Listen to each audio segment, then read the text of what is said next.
Bom dia, Neits. Grande Tiagão. Bom dia, vamos chegando. Já tá de recesso, Thiago? Grande Rodrigo Pinheiro, meu irmão. Enquanto o professor William não entra, fazer logo a... Porra, recebi ontem do professor Rodrigo Pinheiro esse livraço aqui que ele coordena. Jurisdição e Direito Privado, estudos em homenagem aos 20 anos da ministra Nancy. Grande William, entrou, você me manda aqui o pedido, William, ou quer que eu te mande aqui? Deixa eu te mandar, deixa eu ver se eu te acho aqui mais fácil.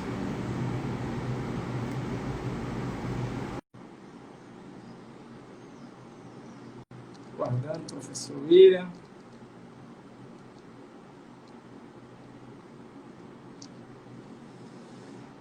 Grande Guilherme, tudo bem?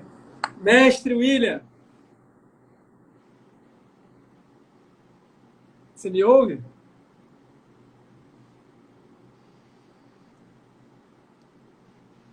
William, você me ouve? Pessoal, tá travado para vocês Oi, aí tô também, ouvindo. não? Deu uma travadinha agora, mas tá tudo bem. Estão me ouvindo? Ah, que bom. Te ouço bem, você me vê ou tá meio embaçado? Não, tá ótimo. Tá ótimo. Tá. William, obrigado, meu amigo, por você ter, enfim, na nossa última live do ano do projeto Quartas Processuais, durante o ano passaram aqui grandes amigos processualistas de todas as gerações, né? Inúmeros magistrados também, desembargadores. Então, é uma grande honra ter você aqui no nosso projeto das Quartas Processuais e já te convidar para o ano que vem a gente vai ter uma obra coletiva, né? O segundo volume, o primeiro já vai sair em março, com as pessoas que passaram por aqui e mandarem alguma contribuição referente ao tema, né, objeto da Claro, live. Você já está será um intimado aí para o prazer. ano que vem. Saudar meu amigo Darcy Ribeiro, que entrou aqui, esse Oh, gênio também do grande processo. amigo, irmão nosso. Irmão.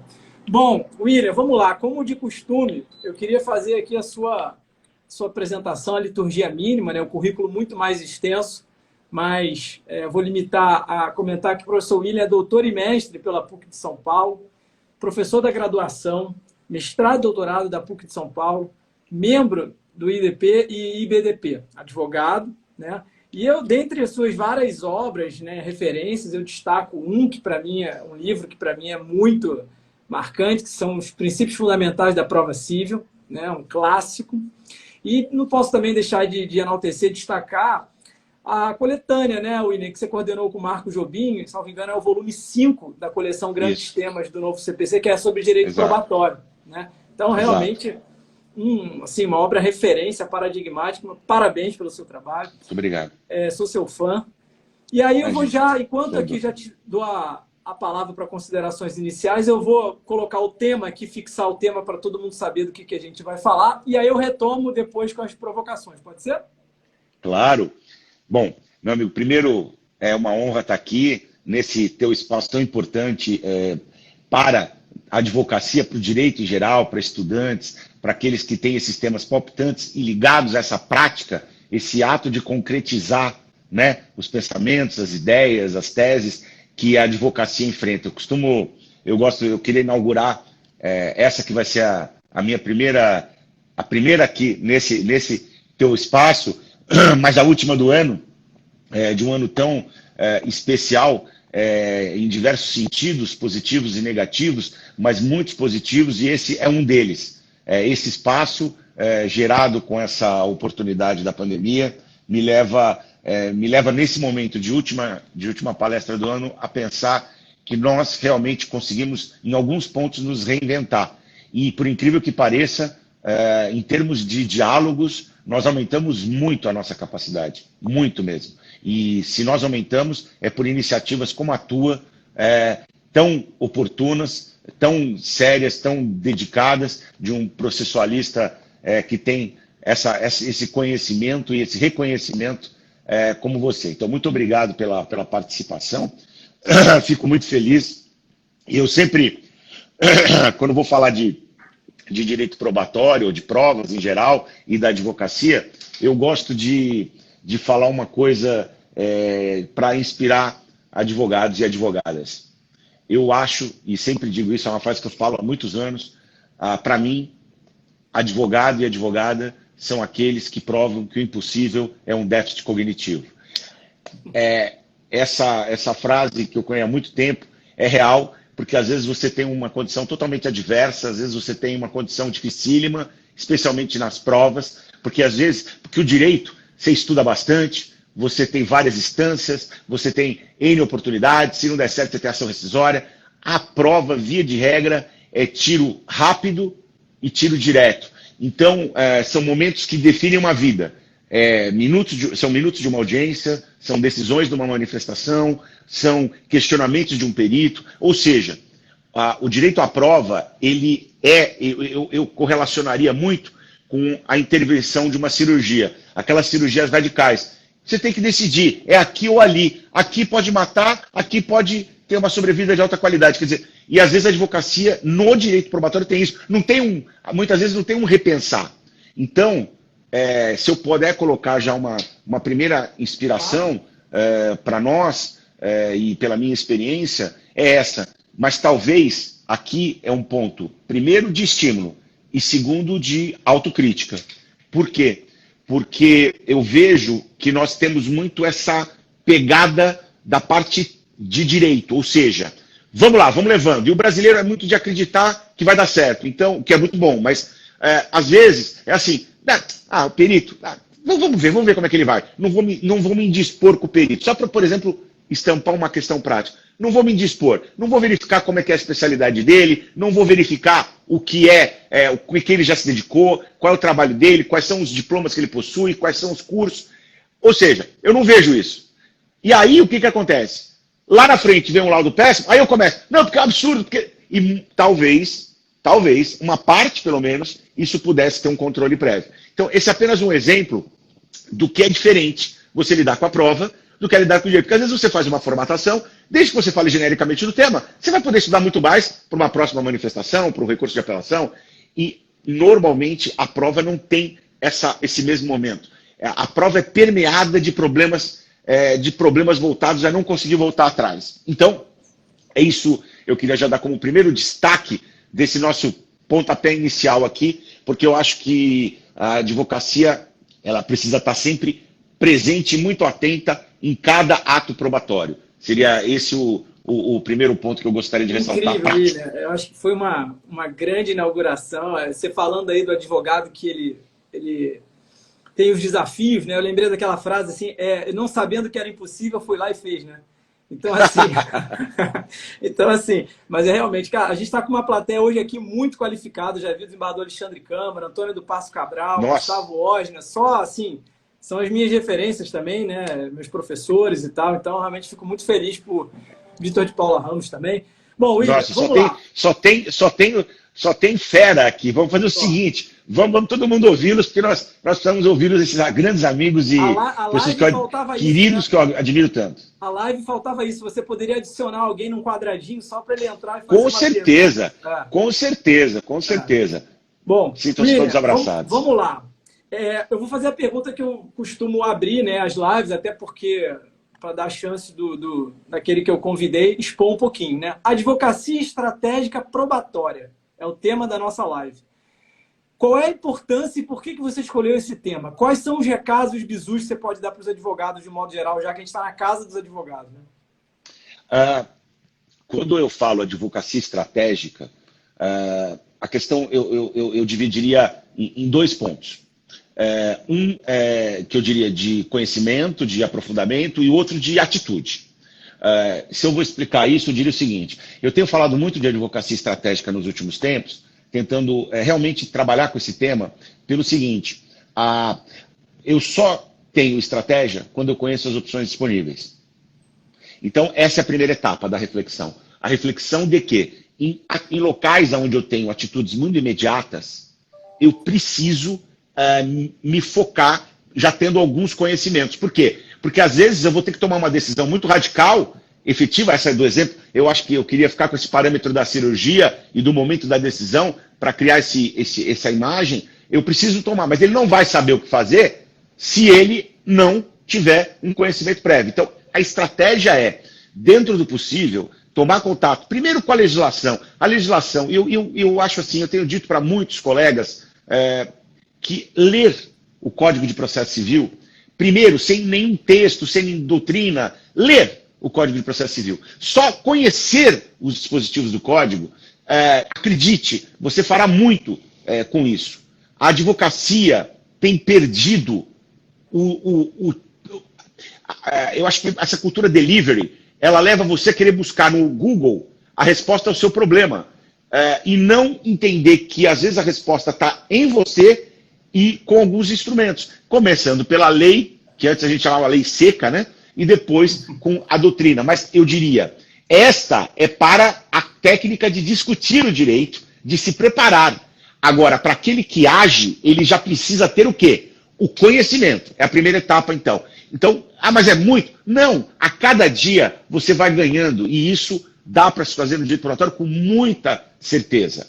Então, por quê? Porque é primeiro um conhecimento da parte dos dispositivos, principalmente a parte procedimental. Com algum conforto na parte procedimental, você tem alguma preocupação, então, com a teoria geral da prova, com os princípios. Por que os princípios são importantes? Porque nesse conhecimento, eu já concluo, já para ir para o segundo item, os conhecimentos, principalmente, sem puxar a sardinha para o meu lado, mas dos princípios da prova, eles trazem o quê? Aquilo que nós chamamos de elementos valorativos. A busca de um Estado ótimo é feita a partir de escolhas que são da legislação, portanto, são escolhas legislativas pelos princípios. Nós temos os princípios, alguns deles. Contraditório e ampla defesa, atipicidade, ou seja, qualquer meio de prova, mesmo que seja uma prova conhecida, mas não tenha um modo de produzi-la no processo, então é também possível, é um sistema aberto, e assim nós vamos podendo tratar. Então, esse é um conhecimento. Esse conhecimento, como ele é bem aberto, ele é bem genérico, por exemplo, talvez com 6 princípios, você consiga ter muitas respostas. Por quê? Porque só conhecendo esses princípios, você já tem os valores transmitidos pelo sistema e você tem a resposta dentro de você. Porque quando você pegar um dispositivo que está dúbio, para o teu caso, quando você pegar alguma coisa, e nós vamos tentar fazer alguns exemplos aqui, você vai poder dar essa resposta porque você tem essa noção básica. E são 5, 6 princípios. E aí você trabalha com isso, você já tem o conhecimento. A outra parte é a parte da atitude. A advocacia estratégica, portanto, além do conhecimento, da definição dos pontos, é saber as etapas que eu vou percorrer. Então, se preocupar, por exemplo, com a etapa do momento que o juiz saneia o processo. Por quê? Porque estratégia não é só o momento da cirurgia, é o momento do exame, é o momento de verificar os exames prévios, se preparar para aquilo.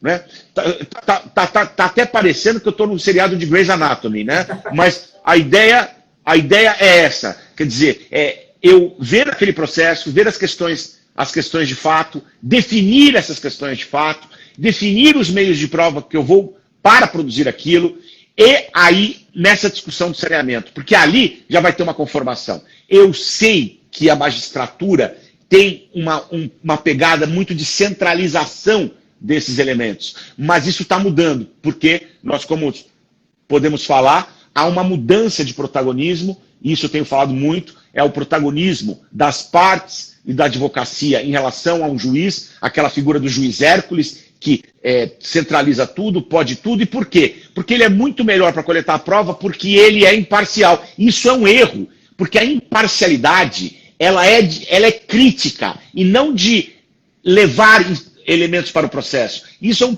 porque você não macula a prova necessariamente porque você é parcial. Porque a prova ela vem para o processo, que o juiz vai analisar criticamente.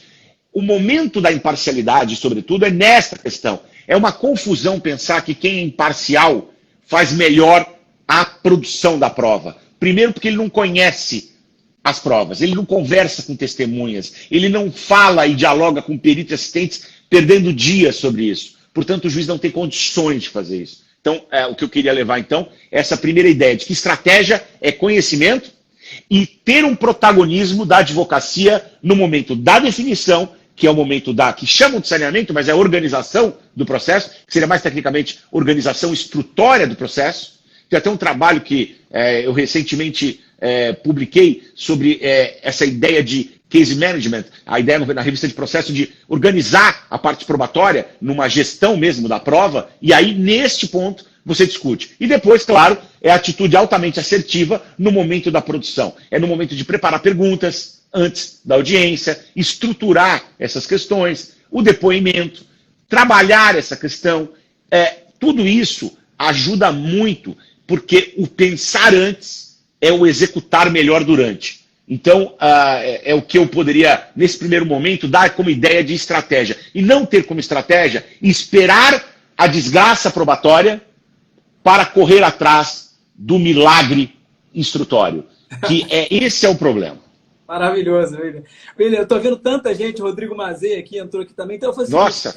O público é tão qualificado que eu vou mudar aqui a minha pauta e vou logo para incendiar a live logo. Vamos começar logo com as provocações mais técnicas, mais acadêmicas. Você falou de saneamento, falou de protagonismo das partes, me veio logo os negócios jurídicos processuais à mente, né?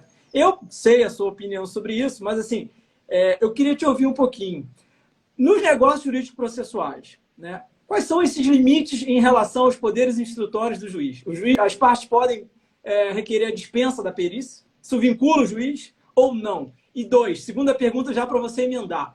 Quais são os negócios jurídicos processuais que você entende cabíveis, né, que prestigiam de um lado a autonomia da vontade, mas de outro não afetariam, né, os poderes do juiz ou de terceiros, eventualmente?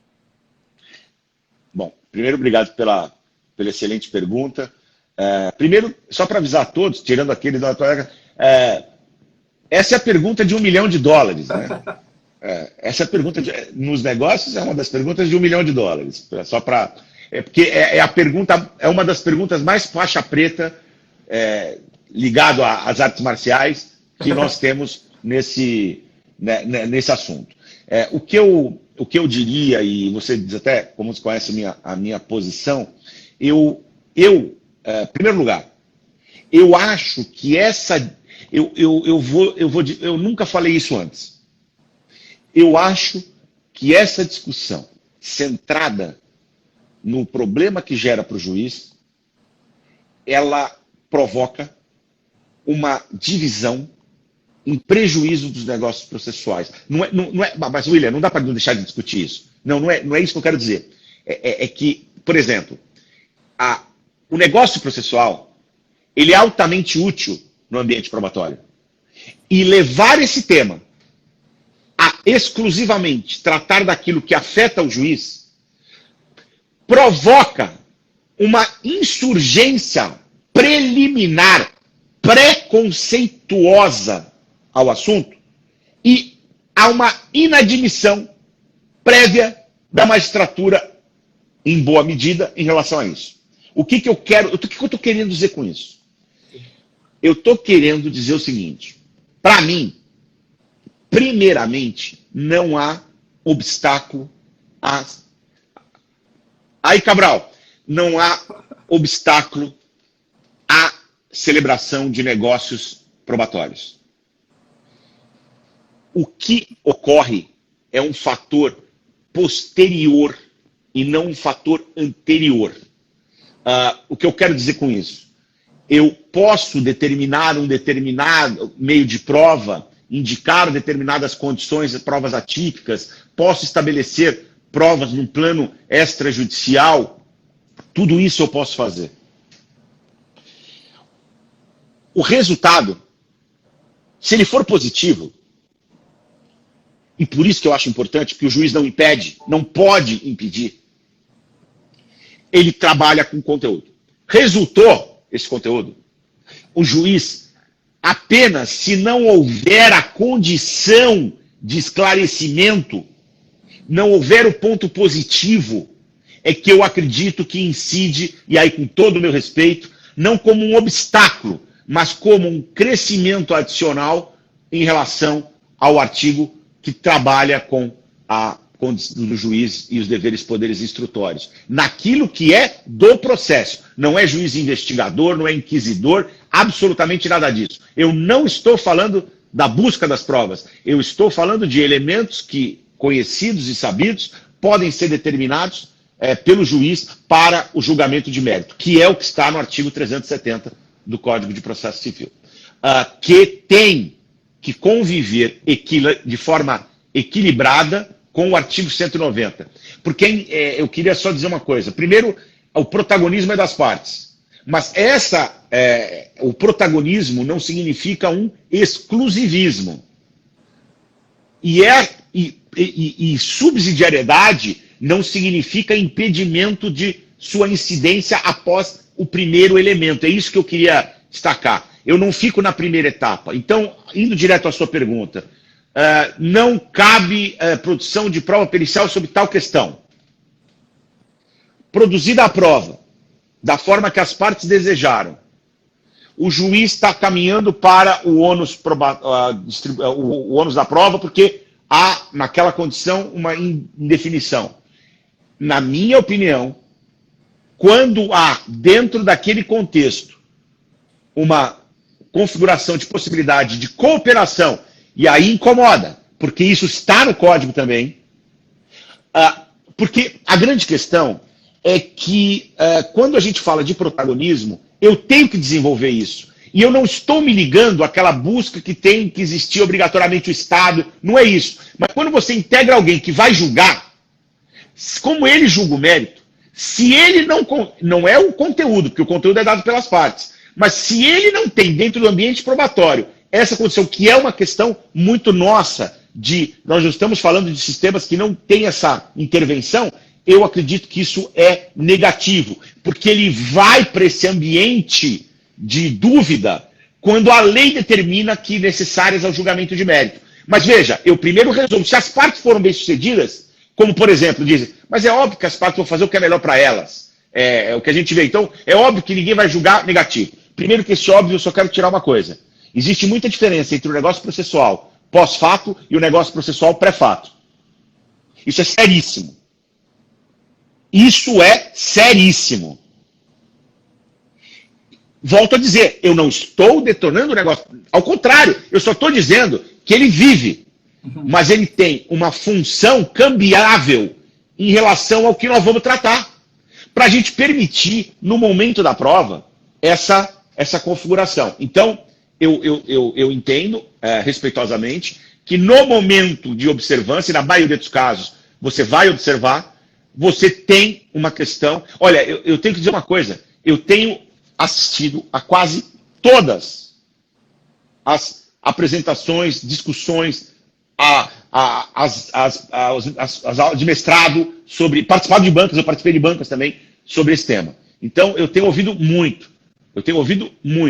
E é por isso que eu, por exemplo, ouvi numa passagem do Cabral, que, inclusive patrocinado, porque eu também tive a honra, ele me deu a oportunidade de estar no meu curso, que eu coordeno na pós-graduação de Direito Imobiliário da PUC, de estar lá falando sobre negócios processuais dos contratos locatícios, e eu ouvi numa outra live ele dizendo o seguinte, que se o juiz entende que aquele perito não tem condições, não reúne condições, ele pode analisar criticamente a escolha do perito pelas partes, que é um negócio processual típico.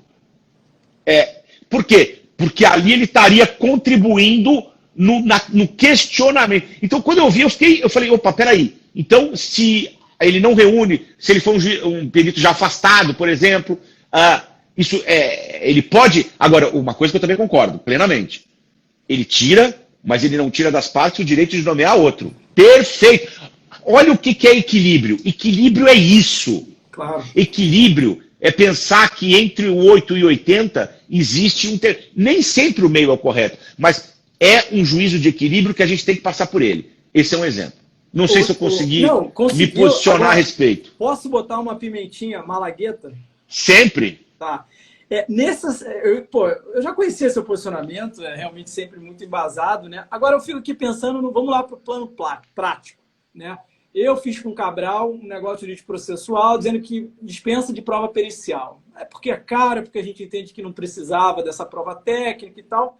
Beleza, chega lá na fase de saneamento, o juiz olha, vê o negócio e fala assim, não, o 190 diz que vocês podem regular os seus poderes, não os meus poderes. E aí ele vai, ignora o negócio de direito processual e defere a prova pericial.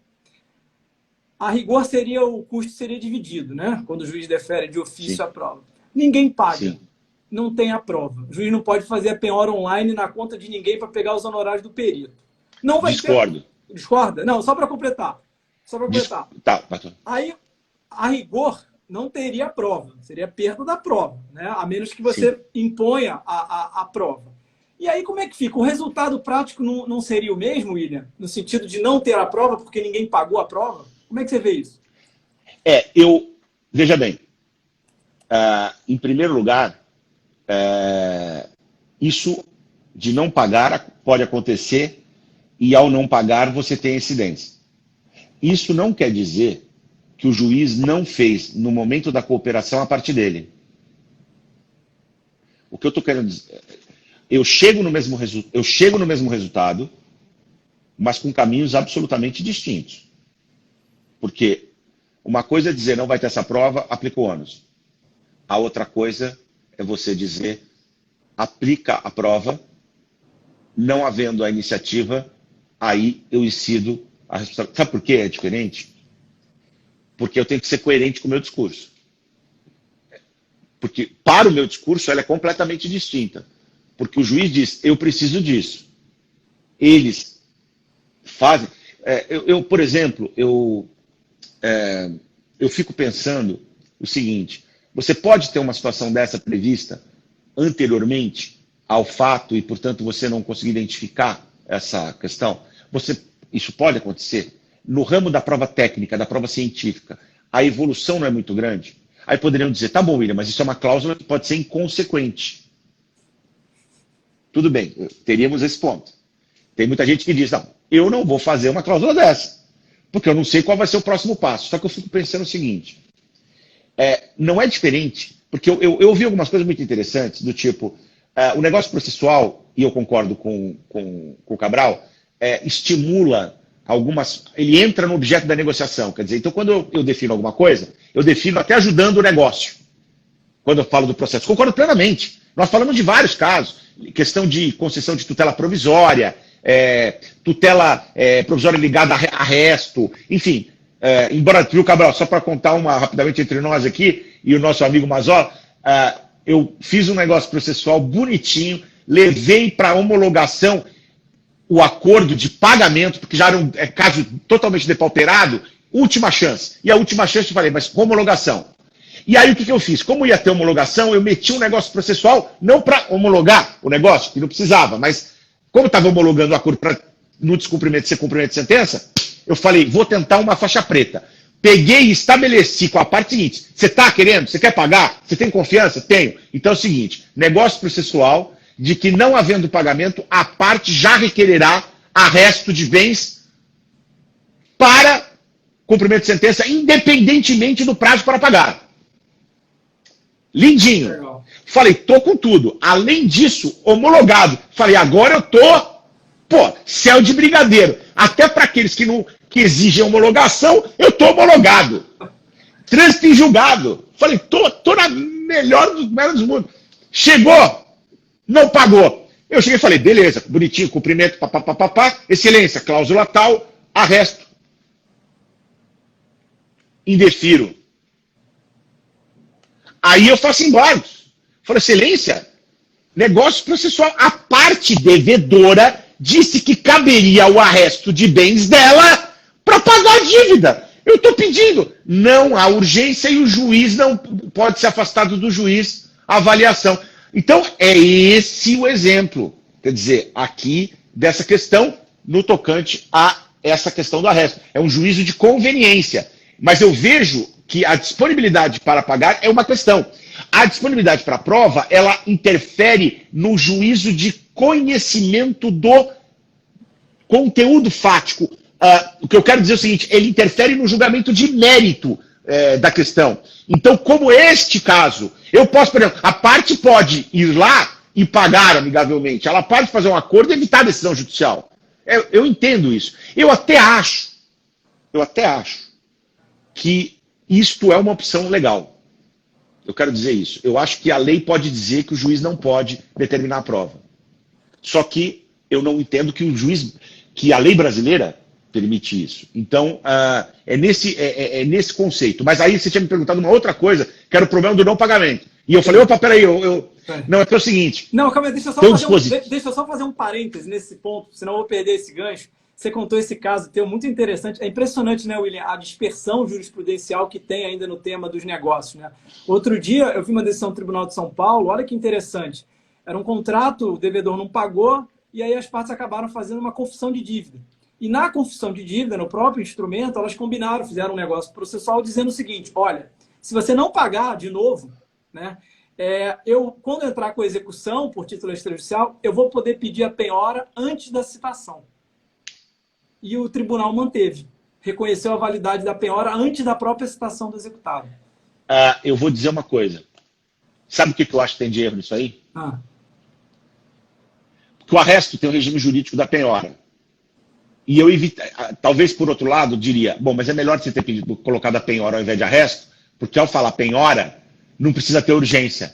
Então eu só faria uma antecipação. Sabe qual é meu medo? Eu pensei isso para fazer o meu acordo. Sabe por que eu não fiz?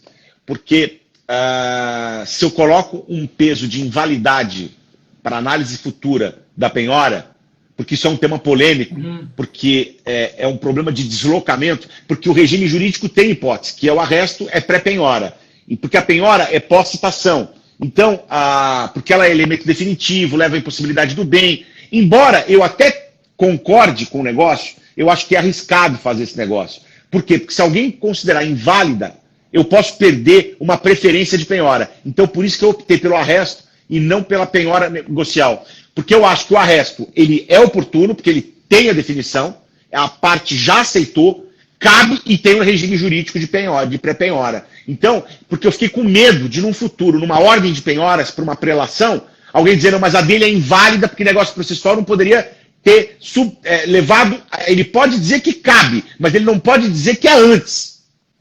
Então, eu fiquei com muito medo desse argumento. E é por isso, porque o regime jurídico da penhora, ele é muito próximo do arresto, mas ele tem alguns temas um pouco mais... Ele é mais definitivo sobre algumas questões, e eu fiquei meio preocupado com isso em relação ao tema em si. Mas eu concordo plenamente com essa ideia. Pode avançar para aquela questão a questão do pagamento.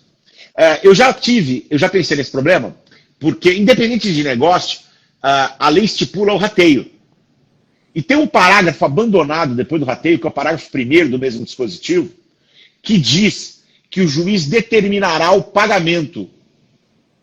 Ora, se eu pegar esse dispositivo e ligar com as ordens e a atipicidade executiva, ponto. Se o juiz determinará o pagamento, é mandamental. Se ela é mandamental, ela não é optativa. Está no parágrafo 1º. Quando há uma determinação de perícia, está no parágrafo 1º. Determinará. E por que tem que estar lá? Porque agora, como é rateado, realmente eu posso ter uma pessoa com ônus, ele vai lá e paga a parte dele, e a outra parte não paga. Aí você frustra o rateio. Então, tem caráter mandamental. Então é possível bloqueio por causa disso. Aí seria bonito discutir se é possível o bloqueio no caso de negócio, porque aí as partes ambas estariam se opondo, e aí você não teria ali talvez teria uma trava no elemento do bloqueio. Será que seria optativo, por exemplo, não pagar ambos para aí gerar uma questão? Eu entendo que aí sim talvez nós tivéssemos esse caminho. Mas no final você está chegando no mesmo ponto? Teoricamente sim, mas volto a dizer que existem incursões. Será que a gente consegue ter uma visão? Um dia eu vou dividir isso com o Cabral ainda numa mesa. Será que a gente consegue, como jurista, como profissional do direito prático, ter uma visão completa do que é uma necessidade instrutória? A necessidade instrutória ela é sempre prévia. A necessidade instrutória ela tem um paradigma de escolha. É isso que eu queria dividir. Porque o negócio é para somar e não para reduzir. E o negócio para somar, ele precisa ser operativo. E para ser operativo, ele não pode ser assustador. Porque se ele for assustador, eu vou fazer ou não fazer, dependendo desse grau.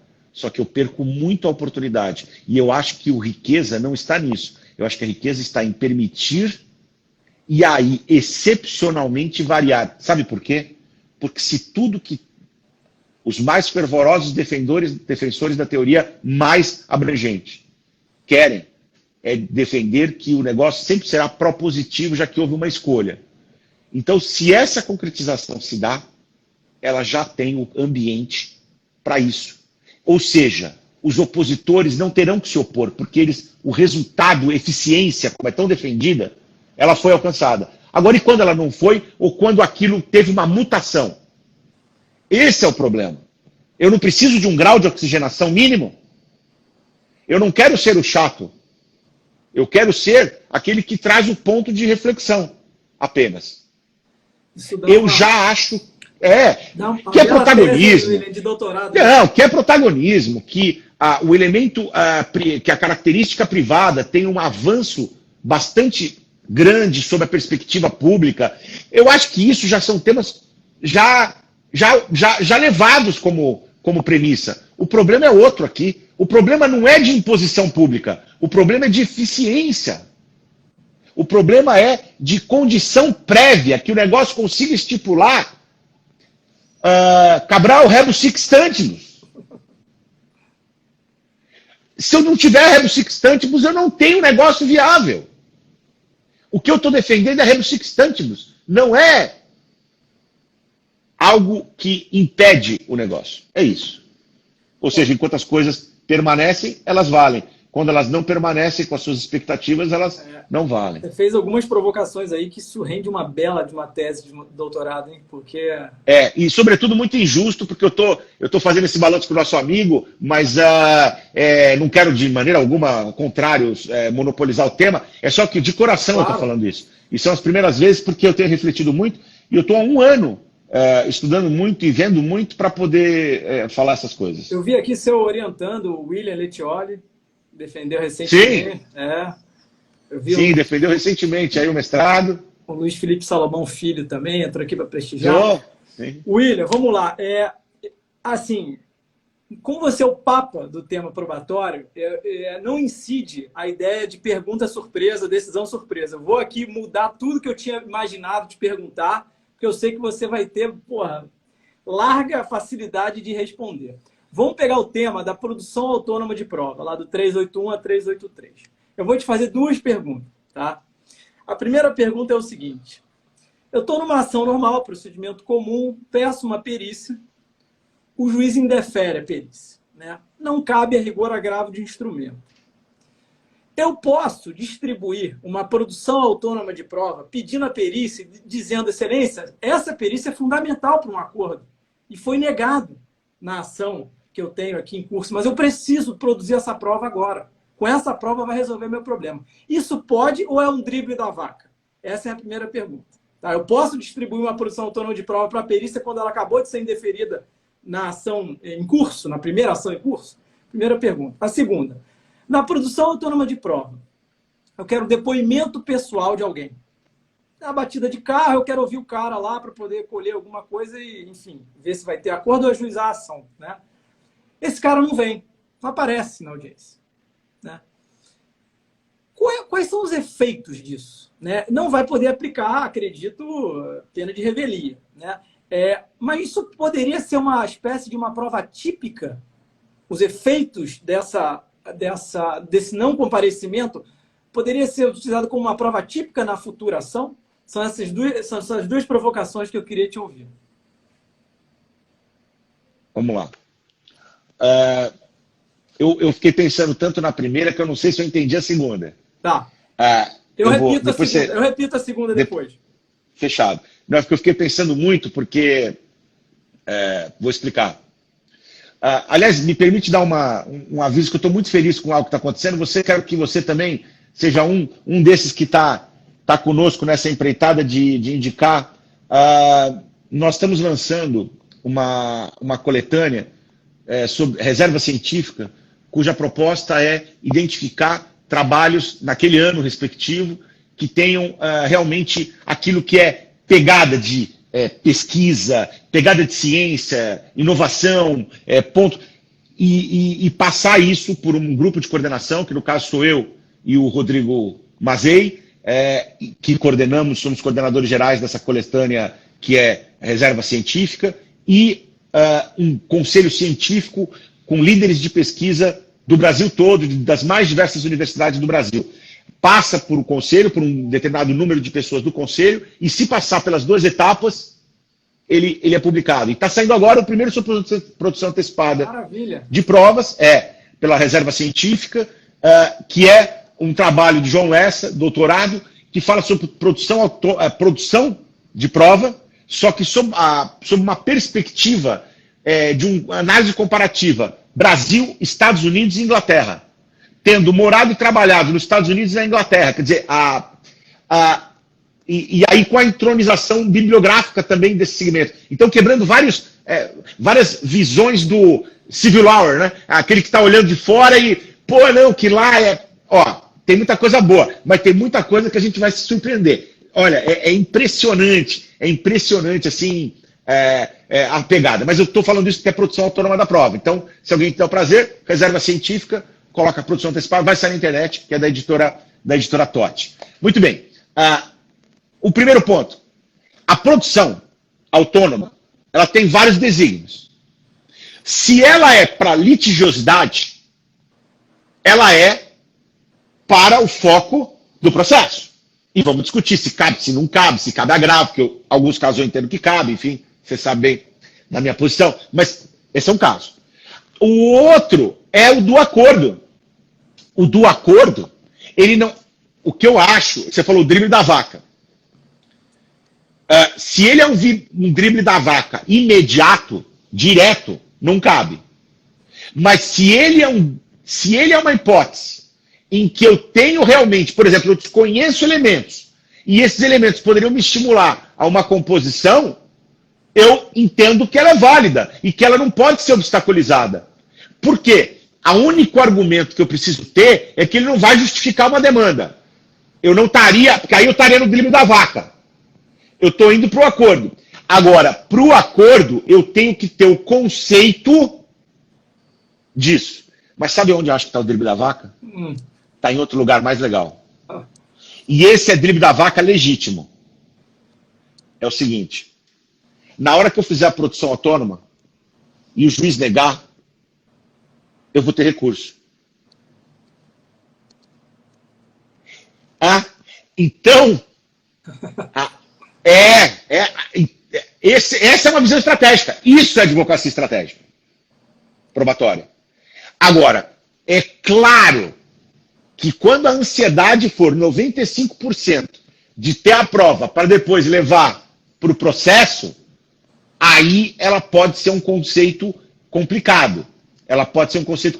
Mas volto a dizer, eu quero saber por que é mais importante o esclarecimento litigioso do que o elemento estimulador do acordo. Num sistema processual que coloca como uma das balizas a composição. Não é uma contradição? É o que eu sustentaria para caber. Só se for drible da vaca puro, raiz, é que vai ser problema. Eu não... Tá. Até porque eu vejo a prova como um ambiente... deixa eu dizer isso, que isso é da advocacia estratégica enquanto princípio.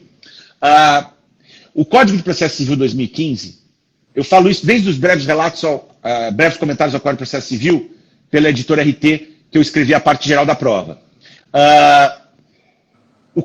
O artigo 370 é uma reprodução modificada do artigo 130 do Código de Processo Civil. E o artigo 130 do Código de Processo Civil, ele trabalhava só com cabeça de artigo, dizendo que o juiz deferirá as provas necessárias e indeferirá as diligências inúteis e meramente protelatórias. O 370, ele dividiu, colocou no caput, que caberá ao juiz determinar de ofício ou requerimento das partes as provas necessárias de julgamento de mérito, e no parágrafo único, que o juiz indeferirá em decisão fundamentada as diligências inúteis e meramente protelatórias. Ou seja, ele colocou como exceção o indeferimento e ainda assim o juiz tem que fundamentar, demonstrando os motivos por que ela é inútil. O sistema brasileiro foi modificado para um sistema que é indúbio pro probatione.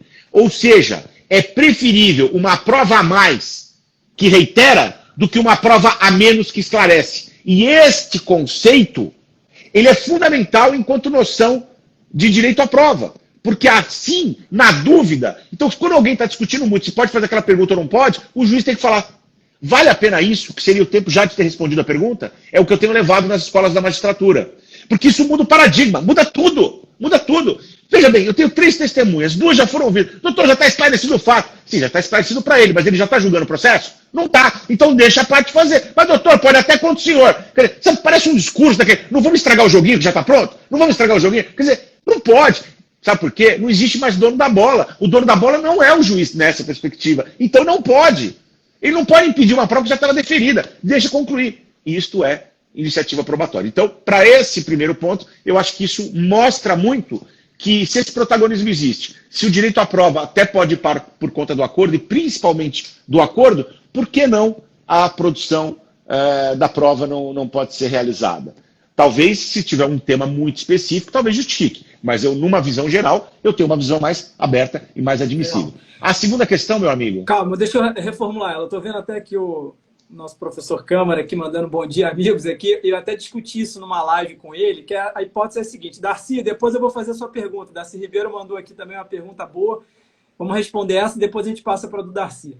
É a seguinte, é uma produção autônoma de prova, lá, procedimento, e eu só quero depoimento pessoal. O juiz intima lá o requerido para ir depor e ele não vai. Não vai, ele ignora, né? O que acontece? Né? Isso é um ato temerário, litigância de má-fé, isso eu posso aplicar a confissão, eu acho que não, mas eu posso usar essa omissão como uma prova típica na futura ação judicial? Quais são os efeitos desse não comparecimento, desse requerido ignorar o chamamento para ir depor numa produção autônoma de prova? Vamos lá. Eu respeitosamente tenho uma visão diferente em relação ao que você comentou. É verdade, o Código de Processo Civil, diferente do anterior, ele diz que só cabe a presunção de veracidade no momento em que há audiência de instrução, e não antes, durante o processo. Então, é daí que você ter dito que, por isso que você vê que o depoimento pessoal é o seguinte, se fosse para ser em outro momento processual, ele não chamaria depoimento, ele chamaria interrogatório. Então, na minha opinião, eu não sou favorável, tá, a essa escolha do sistema, mas eu tenho que respeitá-la. Eu, como proponente, jamais faria isso. Porque eu não vejo o depoimento como punitivo, ele é uma técnica de coerção, como eu defendi lá num trabalho que eu escrevi naquele direito probatório na coletânea. Ele é uma técnica de coerção, ela não é uma punição como historicamente diziam as ordenações manuelinas. Ele é uma técnica de coerção, para que a pessoa colabore, para que a pessoa coopere. Coopere não no sentido de se autoacusar, coopere no sentido de falar. Porque senão, eu suprimo da parte o direito de ouvi-la. É óbvio. É óbvio. Daí a tua importante pergunta. Por que você está fazendo isso, William? Porque ou é alguma coisa, isso virou uma piada. Então vamos lá. Se eu entendo que a parte não tem, não é pena, eu não teria bis in idem. Começa por aí. Então eu posso ter uma litigância e posso ter a presunção, tá? Porque ela não é bis in idem, em primeiro lugar. Segundo lugar, no depoimento pessoal, e eu venho falando isso há muitos anos, tem um trabalho que eu publiquei numa coletânea em homenagem ao João Batista Lopes, sobre os vícios históricos do depoimento pessoal. O depoimento pessoal, ele é, sim, na instrução, você está corretíssimo. Só que tem um pequeno detalhe. Se a produção antecipada de provas, ela for para justificar o litígio, ela é uma modulação antecipada típica do depoimento pessoal. Então, eu estou fazendo antes o depoimento pessoal da audiência, porque eu tenho o direito de conhecer o conteúdo probatório antes do ajuizamento da ação. Se eu não tiver a mesma técnica posterior para conhecer antes, eu não estou tendo esse direito. A lei diz que eu tenho o direito antes. Como é que se eu não puder ouvi-lo para saber os reflexos, isso pode valer para perícia, pode valer para um monte de coisa, como é que eu posso avaliar? Eu não tenho direito à prova. Então, para mim, a técnica é depoimento pessoal. A audiência de instrução, desde que a produção seja justificada para juizamento de ação, ela é configuração antecipada do módulo instrutório depoimento pessoal. Por favor, verifiquem aquele módulo saindo, indo para trás e entrando na produção. Esse é o meu desenho para a resposta deste caso. Interessante. Sem prejuízo da litigância de má-fé. Não, claro. porque tem muita gente também que diz que na produção autônoma, a rigor, você não desenvolve, né, os argumentos todos, os fundamentos, e aí você acabaria tendo uma, vamos lá, presunção de veracidade sobre algo que talvez não tenha sido nem trazido, né, efetivamente ainda. Você foi muito feliz. Eu concordo, mas isso não significa o inverso. Eu concordo plenamente. O que você diz que quer trabalhar de fato? É esse que pode estar pegado. Não vem querer fazer graça de botar mais depois e dizer que já está conteúdo. Entendi. É isso que eu quis dizer. Legal, legal. Você dividiu bem em módulos, né? As alegações, né? Gostei disso. Bom, a pergunta do Darcy, do nosso amigo Darcy, eu vou ler aqui, William, é o seguinte. William, qual seria a tua estratégia quando o cliente chega no escritório e diz que conseguiu aquela prova bombástica para ganhar a ação, né? Mas o juiz acabou de proferir uma sentença contrária, imagino, né? E existem embargos declaratórios. Na sua opinião, caberia uma produção autônoma de prova? Então, você tomou ferro na ação, só que seu cliente chegou com uma prova, maravilhosa para você. O que você faz com essa prova? Você vai para uma produção autônoma, você tenta juntar em apelação, o que você faz? Bom, a pergunta não podia ser diferente do Darcy, né? Um cara como Darcy, advogado e profundo estudioso da prova, só podia vir com uma pergunta dessa. Então, aqui, eu diria o seguinte. Primeiro, casos da vida, né? Isso aí é... Para a gente que lida, então, com assessoria de escritórios, de grandes escritórios, que a gente faz consultoria em relação a isso, a pergunta dele é por causa disso. A gente convive com isso direto. Eu estou achando que é um cliente dele que chegou nessa situação, ele não está querendo pagar honorários e aproveitou aqui, mandou a pergunta. Não, mas é que o Darcy é o consultado já. Ele vai dar resposta, ele só quer ouvir a minha, é só uma reflexão secundária. Eu vou dizer da seguinte maneira. Primeiro, o padrãozão. O padrãozão é o seguinte, mudou muito o sistema.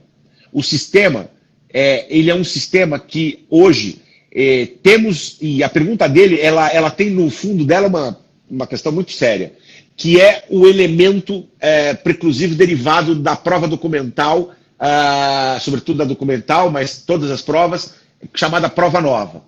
William, peraí, deixa eu só fazer uma saudação à nossa rainha Tereza Rudalvin, que entrou aqui agora. Nossa! Uma honra demais ter ela aqui com a gente hoje, Tereza. Poxa, Didi, que satisfação, beijo. Poxa, que honra. Fico muito feliz com aquela que foi minha orientadora de mestrado, doutorado, é nossa chefe na pós-graduação da PUC, enfim. Mas, antes de tudo, é uma querida amiga e uma processualista que eu sempre tenho como a minha referência e uma das responsáveis pelo meu trabalho acadêmico, inclusive por indicação dela com a família Alvim. Então, eu não posso deixar de dizer isso, porque devo muito a Didi, a nossa Didi, professora Tereza. Muito bem. Eu quero, então, dar essa resposta dizendo o seguinte. Nós temos que ter uma coerência no assunto, no tocante à prova, se ela é prova nova. Se ela é prova nova, qual que ela é prova nova? O fato foi posterior, pode fazer. O fato sendo anterior, você teria que demonstrar que a prova não era conhecida ou ela não pode fazer uso. Perfeito, porque é possível. Se é possível uma ação rescisória por prova nova, é possível. Agora, então, qual é a categoria da advocacia estratégica?